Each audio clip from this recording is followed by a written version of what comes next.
Don't resist. I said, don't you move. I am giving you a direct order. Move away from the wall right now. What are you waiting for? The night bled red and blue against the rain-slick asphalt. Sirens wailed like warnings no one ever heeded. Malik Turner stood still beneath the flickering streetlight, palms raised, breath misting in the cold. His uniform jacket, creased but clean, hung open, revealing the faint glint of a bronze medal on his chest. He'd just come from the veterans' dinner, a quiet evening of tired laughter and old war stories, but now the gunlight was in his face, hands higher. Officer Reeves barked, voice sharp, the kind that didn't make requests, it made threats. 2 younger cops flanked him, watching Malik as if he were a ghost that could turn violent at any second. I'm not resisting, Malik said evenly, though his pulse thundered. The rain ran into his eyes, stinging. His back ached from an old wound, but he didn't move. Reeves stepped closer, baton in hand. Don't talk back. You people never learn. The words sliced clean through the cold air. A flash metal, motion, impact. Malik hit the pavement, cheek pressed to water and grit. The taste of iron filled his mouth. Someone shouted, "He's reaching." Another strike. Malik's medals clattered onto the ground, spinning once before settling in the streetlight's reflection, bronze catching blue. Reeves froze, eyes narrowing at the emblem glinting up from the wet asphalt. The rookie officer whispered, "Sir, that's a Bronze Star." For the first time that night, silence replaced command. Reeves looked down at the man he'd beaten, a veteran, a soldier who'd bled for the same flag pinned to his uniform. Malik's eyelids fluttered open, and in the seconds before everything went dark, he rasped one line through blood and rain. "You salute men like me, not break them." Then the world went black.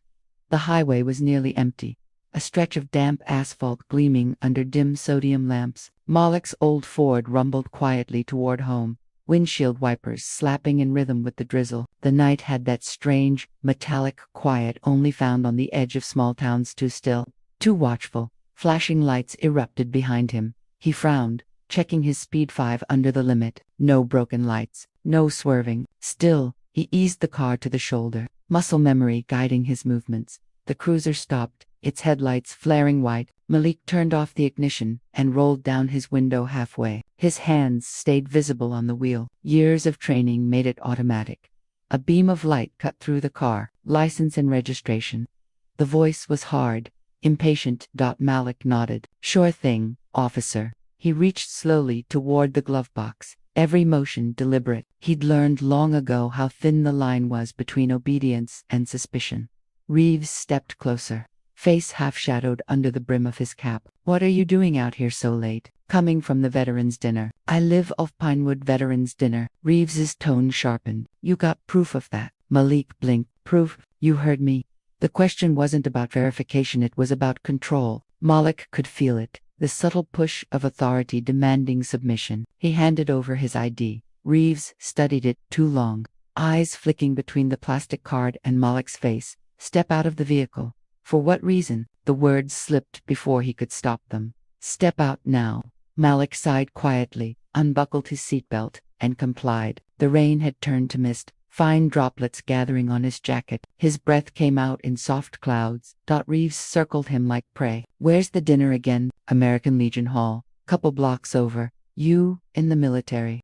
"Army, served, 12 years, honorable discharge." Reeves smirked. 12 years, huh? Didn't teach you to follow instructions, did it? Malik stiffened but said nothing. The other 2 officers stood back, watching, unsure but silent. The dynamic was clear. Reeves' lead, and they followed. Reeves leaned in close. "You people always think your stories earn you something." Malik's jaw clenched. "Sir, I haven't done anything wrong."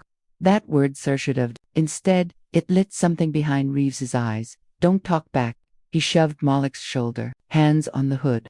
"Officer, please, now." The command cracked through the night. Malik turned, placing his palms flat on the cool metal. The rain hissed softly. His reflection in the windshield looked foreign, tired, older, too familiar with this pattern.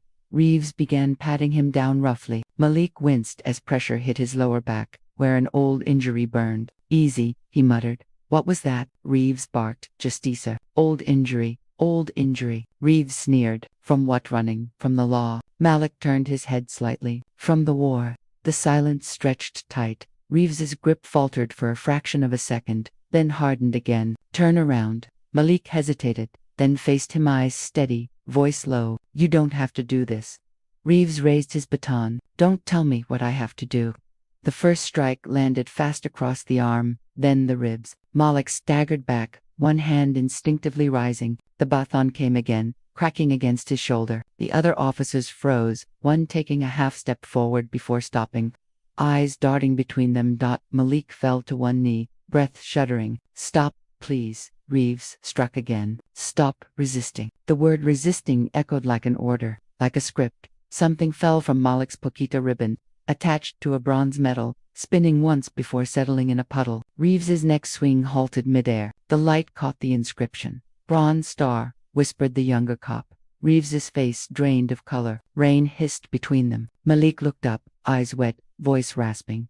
You salute men like me, not break them. The baton slipped from Reeves's hand and clattered against the pavement. Then Malik collapsed, the metal gleaming in the flashing red-blue wash of the patrol car. The fluorescent lights in the precinct buzzed with a faint, constant humster, all mechanical, merciless. Officer Reeves sat at his desk, rainwater still drying on his sleeves. His knuckles were red, one finger trembling with the leftover adrenaline he couldn't quite name as guilt. Sergeant Doyle stood nearby, flipping through the incident report template on his tablet. Write it clean, he said without looking up. Known rapid escalation, threat to officer safety. You know the drill. Reeves nodded, jaw tight. The two rookies stood near the vending machine, avoiding eye contact. They hadn't spoken since the ride back. Their silence was a kind of accusation Reeves couldn't ignore. He reached for something. Doyle continued. That's the story. We can't have another optics disaster this quarter. The press is waiting for blood, not facts. He didn't reach, murmured the younger officer. His voice cracked slightly. He was just. Doyle's head snapped up. You want to file your own report, son? Or you want a career? Silence. The rookie looked down, jaw trembling. Reeves stared at the blank form in front of him. His pen hovered over the line labeled Suspect Behavior Description. The word suspect caught his eye. He could still see the metal glinting in the rain, the bronze star. He'd hit a man who'd bled for his country. He wrote, Subject displayed erratic behavior, ignored verbal commands, attempted to reach inside jacket. He stopped, fingers tightening. The words blurred. For a second, he thought he saw blood on the page. Doyle leaned over his shoulder. That's better. Keep it impersonal. It's not about him, it's about your survival. Across town, Malik Turner lay unconscious in a hospital bed. A soft beeping marked his pulse. His face was swollen. One eye bruised shut. A nurse, a quiet woman in her 40s named Elena Ruiz, took photos on her personal phone angles, the bruises shaped like fingerprints. She glanced toward the hallway, then whispered to herself, no one's gonna bury this one. She saved the images in a hidden folder and slipped her phone into her scrubs. Back at the precinct. Doyle was wrapping up the debrief. Bofta? He asked flatly. Reeves hesitated. Bathory died. Of course it did. Doyle smirked. Paperwork will reflect that. Internal affairs won't dig if there's no footage to dig through. The younger officer finally spoke. Sir, the battery didn't die. It was still blinking. Reeves turned, eyes sharp. Watch yourself, kid. Doyle's smile vanished. You heard him. You're green. Don't make trouble before you've earned the right to. The rookie swallowed and nodded, shame creeping across his face. Doyle clapped Reeves on the shoulder. Go home. Take a shower. This'll blow over once we get ahead of the narrative. The department stands with its men. Reeves stood slowly. The words should have felt like relief. They didn't. His reflection in the glass door looked pale, foreign. As he left, his badge gleamed under the hallway light like a coin he couldn't spend without blood. Outside, the rain had stopped, but the air smelled of metal and exhaust. Reeves sat in his cruiser, staring at his trembling hands. He replayed the sound, the crack of the baton, the thud of the fall, the clatter of the metal. Every time he blinked, he saw that metal spinning. He gripped the steering wheel until his knuckles went white. He should have complied, he muttered, but his voice cracked on shudavut.akatal. Alina finished her shift and slipped into the stairwell, pulling out her phone. She typed a message to a friend at the local paper. Got photos. Not supposed to, but you'll want to see this. Man's a veteran. Bronze Star. They're covering it up already. She hesitated, thumb hovering over send. Then she exhaled and tapped the screen dot in the precinct. Doyle locked the official report folder. Case logged, closed until further notice. Reeves lingered by the door, eyes hollow. "Sarge," he said quietly, "you ever think maybe sometimes we get it wrong?" Doyle looked up, face hard as stone. "We don't get it wrong. The system does, we just work here." He walked away, leaving Reeves alone under the humming lights. Reeves stared after him, chest tightening, that one forbidden thought returning like a whisper he couldn't silence. If the system's broken, what does that make the men who keep it running? The world came back in fragments, white ceiling, antiseptic air, the faint hum of machines. Malik tried to move, but pain answered first, sharp and immediate. His ribs screamed with every shallow breath. His right eye refused to open. He heard a voice nearby. "Mr. Turner, you're in St. Jude's Medical. You've been unconscious for about 9 hours. The nurse's voice was calm, practiced. Malik blinked, vision swimming. "What happened?" "You were brought in by police," she said, glancing toward the door. "They said you resisted arrest." Malik let out a dry, broken laugh that turned into a cough. "Resisted," he whispered. "Yeah, that's what they call it." The nurse hesitated. "My name's Alina. I documented your injuries." Her tone lowered, conspiratorial. "Just so you know, everything's time-stamped and safe." He looked at her through the swelling. "You believe me?" Her eyes flickered toward the hallway. "I saw enough." She adjusted his fore, then slipped out quietly as footsteps approached. The officer stationed by the door entered. Reeves's rookie partner, helmet hair still damp from rain. His expression was unreadable. "You're under observation, Turner. Don't talk to reporters. Don't move without clearance." Malik stared at him. "What am I charged with?" "Assaulting an officer," the young man said automatically, but his voice faltered halfway. You should rest." He turned quickly and left. Malik stared at the ceiling until it blurred. He could still hear the officer's baton in his head, each strike overlapping with the echo of gunfire from another lifetime. Afghanistan, desert wind, a convoy ambush. The pain in his ribs merged with memory until he couldn't tell where one ended and the other began. He whispered, "To no one in particular. 12 years serving a flag that doesn't see me." A soft knock broke his thought. Denise Carter entered short, poised, her expression carved from equal parts fury and restraint. She set her bag down and took his hand. "Malik," she said quietly, "it's me." His eyes softened. "Denise, you shouldn't be here. They already know I'm your lawyer. They're stonewalling me." She flipped open her tablet, revealing a news headline. "Local veteran hospitalized after altercation with police" below it. The subtext twisted like a knife. "Authorities report the suspect became aggressive during a routine stop." Malik's mouth tightened. "Aggressive. They're spinning it fast," she said. "No footage released. The official report claims you reached for your jacket. They're trying to preempt any outrage." He looked away. "Same story every time." Denise nodded grimly. "I'll subpoena the body cam footage, but Reeves's report says the device malfunctioned." Malik laughed bitterly. "Malfunction, like justice always does." The nurse returned briefly to adjust the monitor. Her eyes met Denise's, a silent understanding. Before she left, she whispered, "Don't let them rewrite it." Denise squeezed Malik's hand. "You fought in Kandahar. You bled for that medal. I'm not letting them bury you under paperwork." He winced as he shifted. "I'm tired of being a headline." "You won't be," she said softly. "You'll be a witness." Hours later, the hospital TV played muted news footage. A smiling anchor read from a teleprompter while the words "veteran involved in police disputes" scrolled below. The footage showed Reeves in uniform outside the station, giving a brief, sanitized statement. "We followed procedure. The situation escalated rapidly. My thoughts are with the individual involved and his family." Malik turned away from the screen. "He makes it sound like weather," he said quietly. "A storm nobody's responsible for." Denise muted the TV. "He's not untouchable. There's a nurse who saw everything. And if there's one photo, one leak, will use it." Malik closed his eyes, exhaustion creeping in. "They'll come for you too." She smiled faintly. "They always do." Outside, a reporter argued with a guard at the hospital entrance. Inside, Malik drifted in and out of sleep, haunted by overlapping sounds: the rain, the siren, the voice that said stop resisting. When he finally opened his eyes again, the room was dark. The clock read 3:14 a.m. Someone had left a folded note on the bedside table. It was a hospital napkin, ink slightly smudged. They're trying to move your file off the record. Trust no one from Precinct 7. Malik stared at it for a long time, then tucked it beneath his pillow. For the first time since the beating, the fog in his mind cleared into something sharp resolve. They'd broken his body. They hadn't silenced his story. Morning broke gray and sterile over St. Jude's, outside Malik's window. The city looked like it had paused, mid-breath traffic lights changing for empty intersections, newspapers soaking in puddles.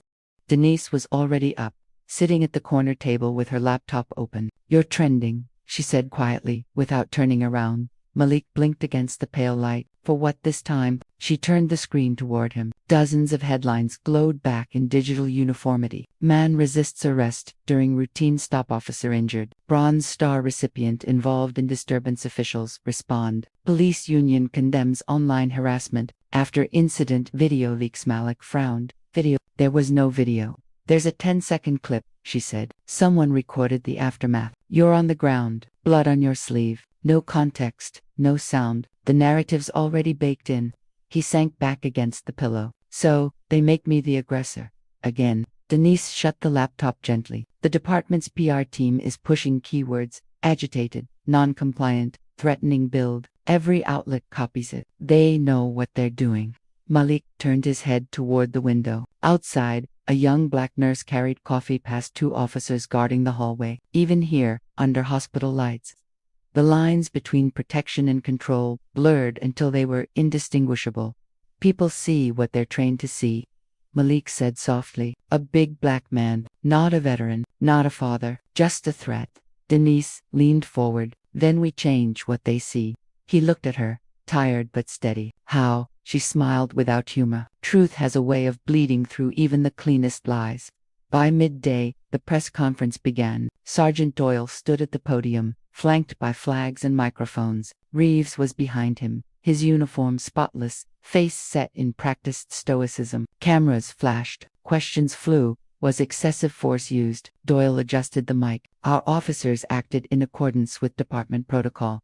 Mr. Turner resisted arrest and ignored multiple commands."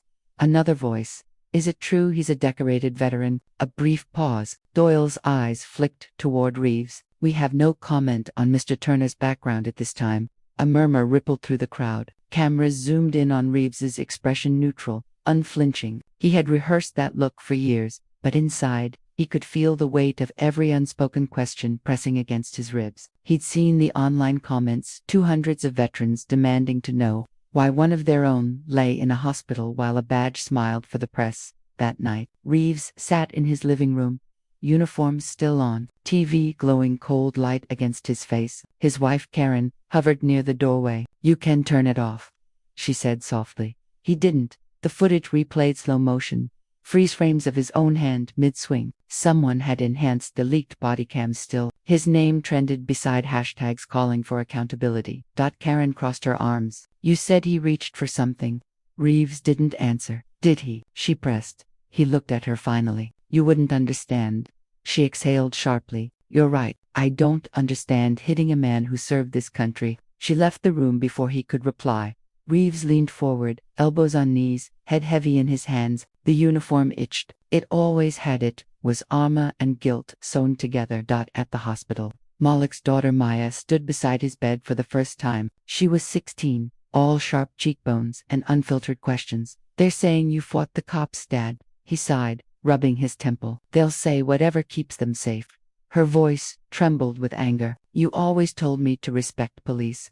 "I did," he said softly, "because I believed they respected me." She blinked, swallowing hard. "Do you still believe that?" He didn't answer. Alina entered quietly, holding a folded newspaper. "You might want to see this." She handed it to Denise. The front page showed Reeves in uniform beside a headline, "Officer praised for restraint during tense encounter." Denise stared at the photo, jaw tightening. "Restraint," she muttered. "They call it restraint when he almost killed you."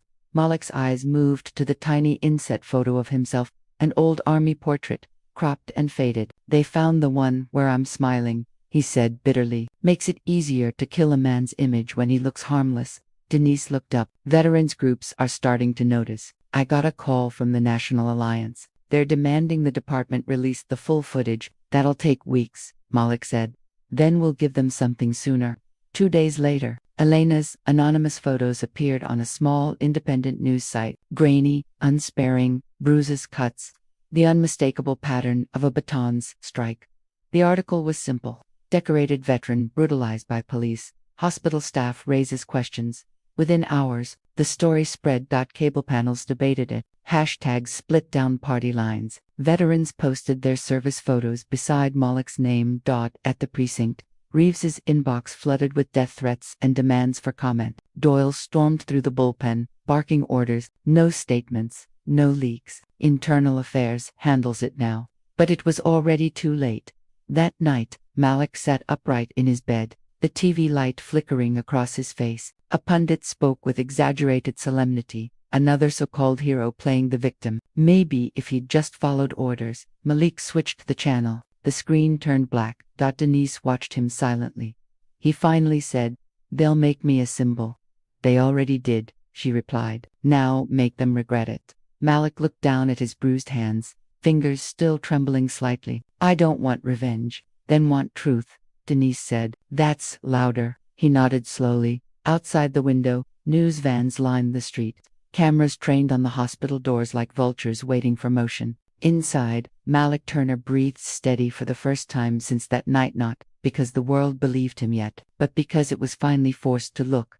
The letter from Internal Affairs arrived 3 days later, sealed in a plain envelope with the city crest embossed on top. Reeves found it on his desk just after roll call. The captain's voice droned in the background. Routine updates, patrol routes, but Reeves heard none of it. He stared at the envelope like it might detonate. Inside, "Officer Jonathan Reeves is hereby notified of a pending internal review concerning the incident involving Mr. Malik Turner on the 14th of April. Please prepare all documentation, including body cam data and written statements, for inspection." Reeves's throat tightened. He looked across the room. The rookie, the same one who'd hesitated that night, avoided his eyes. "Something wrong, Reeves?" Sergeant Doyle asked from behind his mug of coffee. Reeves folded the letter neatly. "Nothing, sir." Doyle leaned closer. "Then, you'd better keep it that way." Across town, Denise Carter sat in a cramped office overflowing with case files and legal pads. A news anchor's voice murmured faintly from a muted television in the corner. She clicked through an email chain from the hospital. Whistleblower Lena Ruiz, who'd agreed to meet her in person. When Elena arrived, she looked exhausted, her scrubs creased, hair pulled into a loose bun. "I've got about 15 minutes before shift change," she said. Denise gestured to a chair. "That's enough." Elena sat, pulling out a small flash drive. "These are the photos, unedited." The timestamps matched the police log from the night of the incident. Denise took it carefully. "They'll try to discredit you, I know." Elena's voice was quiet but steady. "But I've seen too many stories end with silence. Not this one." Denise nodded, eyes fierce. "You've just given him a lifeline."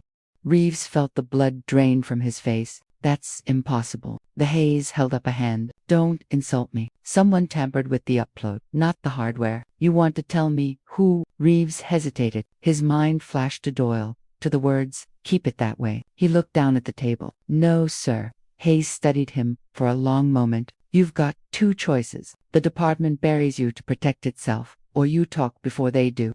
Reeves said nothing. Hayes leaned forward. "A Bronze Star recipient, beaten during a routine stop. That's not something we can wash off anymore." He gathered his papers, stood, and left without another word. Reeves sat alone for a long time, staring at his own reflection in the one-way glass. For the first time, he saw not a cop, not authority, just a man who'd traded conscience for command. At St. Jude's, Malik had been moved from critical to recovery. His ribs were taped, his shoulder immobilized. The bruises had begun to yellow, but the pain was deeper than skin. Denise arrived mid-afternoon with cautious optimism. "Ia's opening the case," she said. "Apparently, the footage isn't missing. It's been tampered with." Malik raised an eyebrow. "That's supposed to make me feel better." "No," she said. "It's supposed to mean they're scared." He exhaled slowly. "Scared people destroy evidence. Brave ones release it. They'll have no choice soon." Denise replied. "The veterans organizations are holding a press conference. They want your statement." "I'm not a symbol," Malik murmured. "You're a survivor," she corrected. "That's harder to dismiss." Later that night, Reeves sat in his parked cruiser outside his house, the engine off. The silence was suffocating. He could see his wife through the living room window, folding laundry. pretending not to look toward the driveway. His phone buzzed. "Doyle?" he answered, voice low. "Yeah, you talked to I. They showed me the footage." Pause. Then Doyle's voice hardened. "You keep your mouth shut. If this leaks, it's your name on the paperwork, not mine." Reeves stared at the dashboard. "You told me to file it clean. I told you to survive." Reeves hung up without replying. He sat there in the dark, staring at the faint reflection of his badge on the steering wheel. It didn't look like honor anymore, it looked like a confession.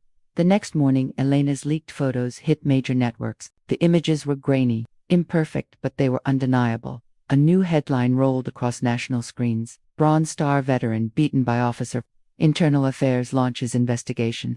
At the hospital, reporters crowded the entrance. Denise managed to slip through a side door, weaving past flashing cameras. In Malik's room, the TV was muted again. He didn't need to hear the noise. He could see it in the captions. Community outrage intensifies. Mayor calls for transparency. Police union denies wrongdoing. He looked at Denise. "They're not doing this for me. They're doing this to save face." "Maybe," she said. "But sometimes justice wears a mask before it shows its face." He gave a faint smile. "You always talk like that, only when it's the truth." Outside the hospital, a crowd began to gather. Veterans in uniform, holding photos, saluting silently. Inside, Malik stared at the window, watching the flags ripple in the wind. The movement reminded him of the desert, how banners looked the same whether they were raised in war zones or over courthouses. He whispered, almost to himself, "Maybe the real fight starts here." That evening, Reeves was summoned again. The IA report had expanded. The union no longer spoke his name on record. Doyle didn't answer his calls. The institution he'd trusted had begun to retreat from him. For the first time, he understood what it felt like to be the man on the ground, alone, abandoned by the machine he thought was on his side. And Malik Turner somewhere across town was finally being heard. The city woke restless. Protests flared outside the precinct. Flags, signs, the rhythmic chant of names turned into demands. Justice for Malik Turner echoed against concrete. News vans parked in long rows. Microphones glistened under morning haze. Inside, Reeves sat in an interview chair again. But this time there was no IA officer, only silence and a half-empty room. The department's walls, once symbols of order, now felt like barriers closing in. Doyle entered, jacket slung over one shoulder. His face was drawn tight. "They're hanging us out to dry," he muttered. Reeves didn't look up. "They're hanging me out to dry." "Don't start that martyr act," Doyle snapped. "You played your part. Now take the heat until this dies down." Reeves finally met his eyes. "It's not dying down." Doyle hesitated. He knew it too. The footage was days away from full release. Hayes had confirmed the department was bowing to public pressure. There would be hearings, lawsuits, statements of regret. The hierarchy was already building its wall of deniability. "You think they'll protect you?" Reeves said, voice low, bitter. "You told me to make it clean. You told me this system would hold." "It will," Doyle replied, but his tone betrayed him. Reeves laughed once sharp, joyless. "Not for me." Across town, Malik practiced sitting upright without wincing. Denise helped him into a jacket. His ribs protested, but he waved her off. "If they're holding that press conference," he said, "they're not telling my story without me there." Denise frowned. "You're still on medication." "I've been on pain longer than this." She gave in, helping him into a wheelchair. The hallway was lined with orderlies and quiet support. As they rolled him toward the lobby, Elena joined, carrying a folded newspaper. "The department's making statements," she said grimly. "Reeves is still on payroll." Malik exhaled. "Of course he is." When they reached the hospital's front steps, the noise hit chants, camera shutters, murmurs swelling into a human tide. Malik blinked at the sight. Veterans in uniform, students, nurses, strangers carrying signs that read "Serve, don't suffer," and medals aren't armor. Denise leaned closer. "If you speak, speak truth, not vengeance." He nodded slowly. "I don't have hate left, Denise, just memory." She stepped back as he turned toward the cameras. The crowd quieted. Malik's voice was steady but rough. "My name is Malik Turner. I served this country for 12 years. I came home to find another battlefield." Murmurs rippled through the crowd. He continued, eyes fixed on the sea of faces. "I was beaten because a man with a badge thought he saw a threat, but all he saw was his own reflection in the dark. I don't want sympathy. I want accountability. I want a world where service means something beyond a folded flag." The applause began slow, then surged. News outlets broadcast the clip within minutes. By evening, the soundbite had spread nationwide. Another battlefield. That night, Reeves sat in his car outside the precinct, the radio playing coverage of Malik's speech. He gripped the steering wheel, jaw locked. The words dug under his skin not because they were wrong, but because they were irrefutably true. He shut off the engine and stepped into the cold. Inside the building, reporters waited in the lobby, lights flooding his face. A microphone thrust forward. "Officer Reeves, do you have a comment about the veteran's statement?" He froze. Cameras clicked in rapid bursts. The words rose before he could contain them. "I followed procedure," he said at first. The rehearsed line, but then something cracked. "You think any of this feels like justice? You think that man deserved what happened? He didn't." The room went silent. One reporter whispered, "Are you admitting fault?" Reeves's voice broke, low but audible. "I'm admitting I stopped seeing people as people." Security moved in. Doyle appeared, face pale. "That's enough," he hissed, grabbing Reeves by the arm. But the damage was done. The clip hit airwaves before the hour was over. Officer admits guilt in beating of black veteran. In her apartment, Denise watched the broadcast, hand over her mouth. Malik sat beside her, silent. The words replayed on screen. "I stopped seeing people as people. That's the first honest thing he's said." Malik murmured. Denise turned to him. "You realize this changes everything." "It doesn't give me back what I lost," he said, "but maybe it stops the next man from losing more."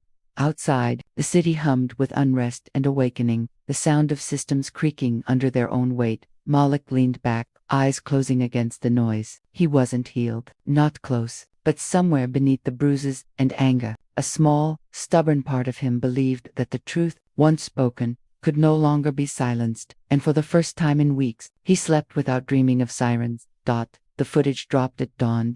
No department press release, no warning, just a leak. A 30-second clip that spread like wildfire across every platform. It showed the rain-soaked pavement, Reeves's voice shouting commands, Malik on his knees with hands raised, the baton striking, the Medal of Honor flashing as it fell from his jacket pocket. The sound that followed wasn't a shout but a gasp from the bystander filming.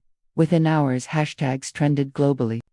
#Medal, #justice. The department scrambled for statements. The mayor called for a review, and talk shows dissected the story between commercial breaks. Denise watched from her office as the clip looped on every screen. Her phone buzzed. Non-stop reporters, activists, veterans, even lawmakers. She muted it all, staring at the frozen frame of the medal lying in the rain. "That's your evidence," she whispered. Malik sat across from her, bruises fading but spirit sharp. "You think this changes anything?" "It changes everything," she said. That clip stripped their excuses bare. The medal isn't just proof, it's indictment. He looked away. Funny how it takes a symbol, not a person, to make people care. Denise didn't argue. Some truths didn't need repeating. At the precinct, chaos reigned. Reporters swarmed the entrance. Officers avoided Reeves as he walked down the corridor, his badge heavy against his chest. He entered Chief Doyle's office without knocking. Doyle's hands were folded on his desk. "You're suspended," he said flatly, "pending federal review." Reeves nodded once. "Expected that." Doyle leaned forward. "They're coming after the department next. We're all under investigation." "You mean accountability?" Reeves said. Doyle glared. "Don't moralize now. You think they'll treat you like a whistleblower. You're their headline." Reeves looked at the wall behind him, a framed commendation dated years ago. He remembered the pride then. Now it looked like parody. Maybe the headline's what it takes. He set his badge on the desk. "You told me to follow procedure." "I did, and look where that got us." Then he left without waiting for dismissal. Outside, the noise hit a storm of cameras and shouting. He didn't flinch this time. The public hearing took place 3 days later. Cameras lined the perimeter. Malik sat at the front, flanked by Denise and a few veterans from his unit. Reeves faced them across the aisle, posture rigid, eyes hollow. The board chair, an older woman with tired authority, cleared her throat. "Officer Reeves, you've seen the footage. Do you contest its authenticity?" Reeves shook his head. "No, ma'am." "Do you deny excessive force?" He hesitated. "I can't." Murmurs spread through the room. Denise leaned toward Malik. "He's surrendering the line." The chair continued. "Mr. Turner, would you like to make a statement before we deliberate?" Malik rose slowly, Every eye followed him. I served this country because I believed in the idea that justice was something we could stand under, like a shared sky. But that night, justice looked away. The question isn't what one officer did, what the system taught him to see. The silence that followed was heavy. Even Reeves looked down. Malik's tone softened. I don't want him destroyed. I want him to remember. Every time he looks at that uniform, I want him to remember who paid for it. He sat. The room stayed silent for a long beat before the chair spoke. This board recommends termination and federal referral. The words landed like a verdict and a release all at once. Days later, Malik stood outside the courthouse.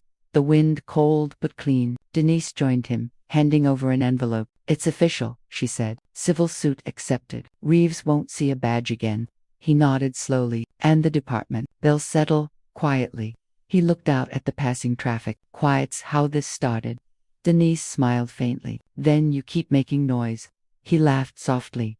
The sound raw but real. Guess that's my job now. She placed something in his hand, his medal, newly polished, the ribbon replaced. You dropped this in the fight, she said. Might as well take it back on your own terms. Malik turned it over, watching the sunlight catch its surface. It's just metal, he said. Maybe, Denise replied, but it still shines. He pocketed it, then faced the waiting cameras. They wanted a hero. He wasn't one. He was a man still standing. Mr. Turner, a reporter shouted. Any final statement? He paused, the city's noise folding into one long heartbeat.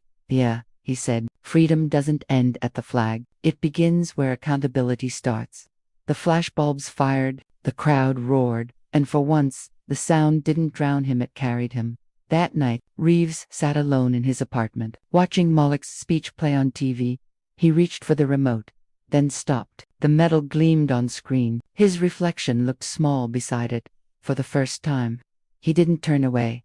Rain returned to the city, washing the streets in blurred reflections. The protests had quieted, but the echo of them lingered on walls, in headlines, in people's eyes. Malik Turner walked along the courthouse steps, cane steady in hand. His breath turned to mist in the cold air. He wasn't sure if the silence felt like peace or pause. A black sedan pulled up nearby. Denise stepped out, trenchcoat drawn tight against the wind. The settlement's confirmed, she said, her tone even. Public apology, departmental overhaul, and a veteran justice fund in your name.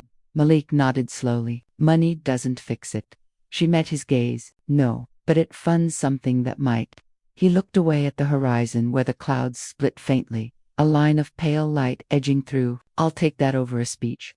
Denise handed him a manila envelope. Press wants another interview. National networks this time. You could lead the conversation. Make it bigger than your story. Malik turned the envelope in his hands but didn't open it. I don't want to be their symbol forever. Symbols get remembered. People get forgotten. Denise gave a faint, knowing smile. Then tell the story before they rewrite it. Across the city, Reeves walked through an empty locker room. Badge long gone. Uniform folded under his arm. The sound of his footsteps echoed against tile. A single paper notice hung by the exit. All personal property must be cleared by Friday.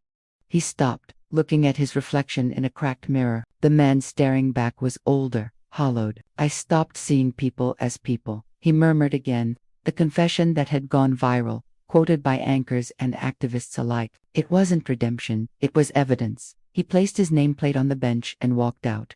Outside, the media waited. Someone called his name. Reeves, do you regret it? He didn't answer. Cameras flashed. Another question. What would you say to Malik Turner? He paused, eyes dark under the brim of his cap. Nothing, he said quietly. He already said it all. Then, he disappeared into the crowd. Weeks passed. Malik sat on his porch in the quiet outskirts of the city, a dog-eared book open on his lap. Elena visited with coffee, her uniform swapped for civilian clothes. They reassigned me, she said. New department initiative, community outreach. Malik smiled faintly. You'll do good there. She looked at him for a long moment. You think it changes anything? He shrugged. Not everything, but it changes someone. That's how change starts. The wind shifted, carrying faint laughter from a nearby playground. Children's voices, bright and unguarded. He watched them, one boy chasing another, a red ball bouncing between them, and felt something unclench deep inside. Elena followed his gaze. You ever think about leaving the city? Used to, he said. Now, I think about staying long enough to make it different. That night, a televised panel aired on national TV.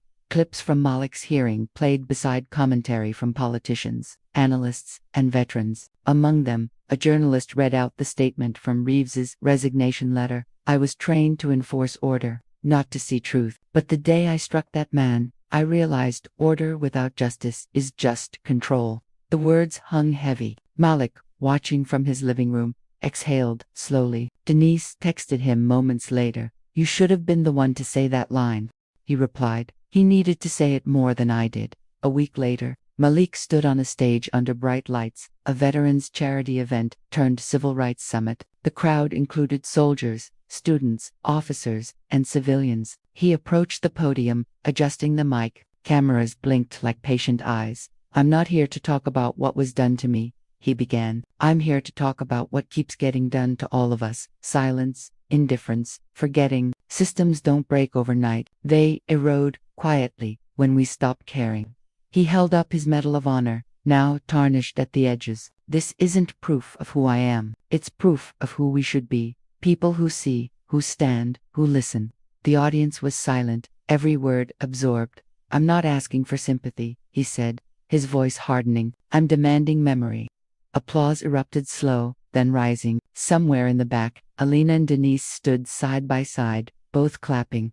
Later, alone in the backstage hallway, Malik looked out a window toward the city skyline. Flashing lights, rain-glazed glass, and the faint hum of traffic below. For the first time since that night, he didn't see fear in the reflection, just endurance. He whispered, I came back from war twice. Across town, Reeves sat in a modest apartment. Paperwork spread across the table. Forms for retraining, counseling, outreach programs. On his screen, a paused clip of Malik's speech. He pressed play. When it ended, Reeves whispered, almost to himself, then I'll start by remembering. He turned off the TV and, for the first time in years, sat in silence without uniform, without excuse, without denial. Weeks later, a mural appeared near the station where it all began. It showed a black man kneeling, not in submission but in resilience, the metal glinting from his open palm. Below it, a line of text read, Freedom doesn't end at the flag. It begins where accountability starts. People stopped to look, some nodded, others just stood quietly. And though Malik never signed his name to it, the city knew who it belonged to. Night settled soft over everything. The courthouse, the hospital, the quiet street where Malik Turner sat by his window. He ran his thumb over the metal's cool edge and let it rest on the table beside him. Outside, sirens wailed somewhere distant. This time, he didn't flinch.